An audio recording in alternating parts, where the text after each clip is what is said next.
Sir आपला परिचय. मी दिलीप शेडमाके, पाहंदीपारी कुपारलिंग बौद्ध संस्था संस्थापक अध्यक्ष आहे. गोंडवाना गणतंत्र पार्टी जिल्हा अध्यक्ष आहे. महत्वाचा तुम्हाला प्रश्न विचारतो, तुम्हाला थांबवतो त्याबद्दल क्षमा.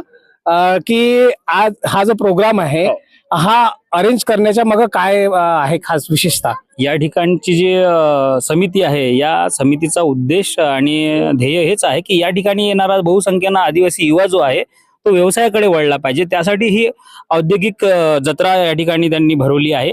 आणि बहुतांश आमचा हा मागास समाज, या समाजाला कुठेतरी दिशा मिळाली पाहिजे. या दिशेच्या माध्यमातून आम्हाला उद्योजक झाला पाहिजे समाज, तोच एक उद्देश या समितीचा आहे. आणि बहुसंख्येनं आदिवासी युवा या कार्यक्रमाच्या उद्देशानं समोर जाईल आणि समाजाला व्यवसायाकडे दिशा मिळेल. महत्वाचा विषय आहे की पांढरकवडा ह्या क्षेत्रामध्ये घेण्याचं कारण काय? पांढरकवडा क्षेत्रामध्ये घेण्याचा विषय म्हणजे या ठिकाणी आदिवासी प्रकल्प ऑफिस आहे आणि प्रकल्प ऑफिस मधूनच आम्हाला खूप साऱ्या योजना व्यवसायासाठी मिळतात. त्या कारणाने आम्हाला या ठिकाणी घेण्याचं काम पडलं. आणि आदिवासी बहुल जिल्हा असून बहुसंख्येनं या ठिकाणी मारेगाव, पांढरकवडा या भागामध्ये आमचा अतिमागास कोलम समाज आहे. त्यामुळे या भागातनी हा कार्यक्रम घेण्यात आला. काय हा कार्यक्रम नेहमी चालू राहणार? नक्कीच. जो प्रतिसाद यावर्षी मिळाला याच्यापेक्षा दुप्पट प्रतिसाद पुढच्या वर्षी मिळेल आणि हा कार्यक्रम अशाच पद्धतीत चालू राहील. आणि जेणेकरून आमच्या समाजाचे युवा व्यवसायाकडे वळतील, हाच या कार्यक्रमाचा उद्देश आहे. महाराष्ट्रामध्ये अशा प्रकारचे कार्यक्रम कुठे कुठे राबवण्याचा तुमचा विचार आहे? या ठिकाणी जी आयोजक समिती आहे ती समिती ठरवेल. आम्ही यवतमाळवरून बिलॉंग करतो. या ठिकाणी जी PL कुंबरे आहे, मरापे साहेब आहे, श्रीराम साहेब आहे, त्यांच्या माध्यमातून महाराष्ट्र लेवलचे जे पदाधिकारी आहेत ते ठरवतील.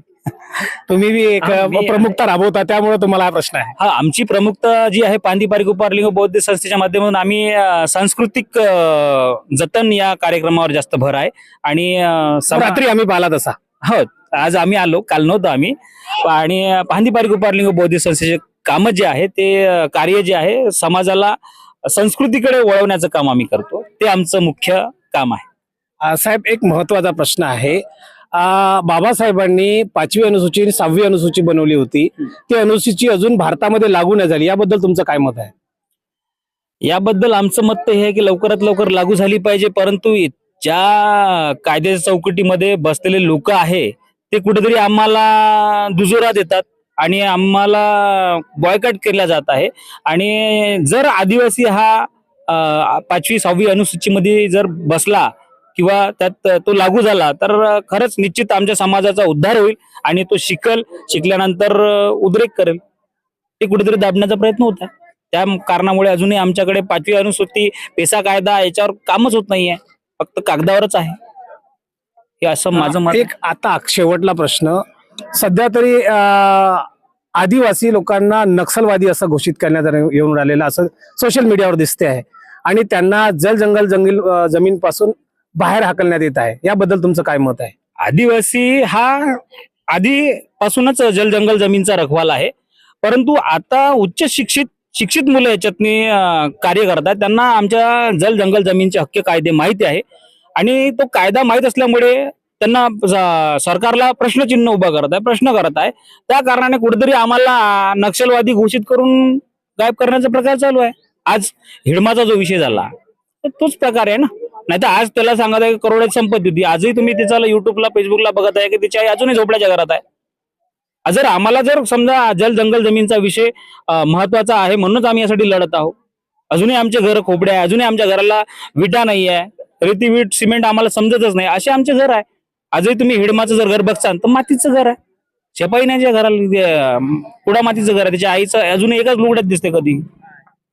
अशा भूमिका आमच्या आदिवासी समाजाच्या आहे. कुठेतरी आम्ही आर्थिकदृष्ट्या, शैक्षणिकदृष्ट्या जर कमी पडत आहे तर मग आम्हाला नक्षलाईट घोषित करून मारणे हाच एक प्रकार चालू आहे. आमच्या चॅनलच्या माध्यमातून तुम्ही भारतभरातल्या किंवा जगभरातल्या लोकांना काय संदेश द्या? तुमच्या चॅनलच्या माध्यमातून मी माझ्या समस्त आदिवासी समाजाला एकच उद्देश देईल की हा जो संघर्ष आहे जल जमीनचा, हा तर आपण लढणारच.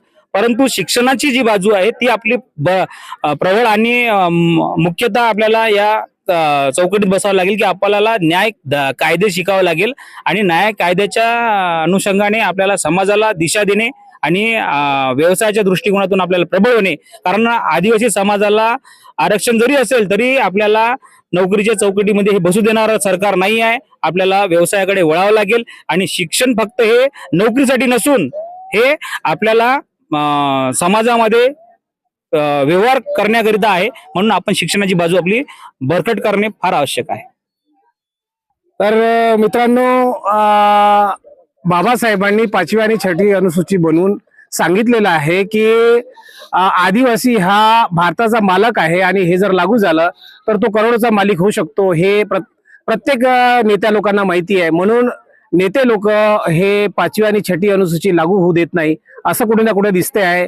हिडवाचा मुद्दा आता खूप पेटलेला आहे की तो होता तोपर्यंत त्याला त्या जंगलामध्ये कोणी जाऊ शकत नव्हतं. आता त्याच्या क्षेत्रातल्या लोकांना जंगलामधून हाकलण्यात येत आहे. तर याबद्दल तुमचं काय मत आहे हे आमच्या कमेंट बॉक्समध्ये कळवा. लाईक करा, शेअर करा आणि लोकांपर्यंत जरूर पोहोचवा. धन्यवाद. जय जवाहर. जय सेवा, जय सेवा, जय सेवा.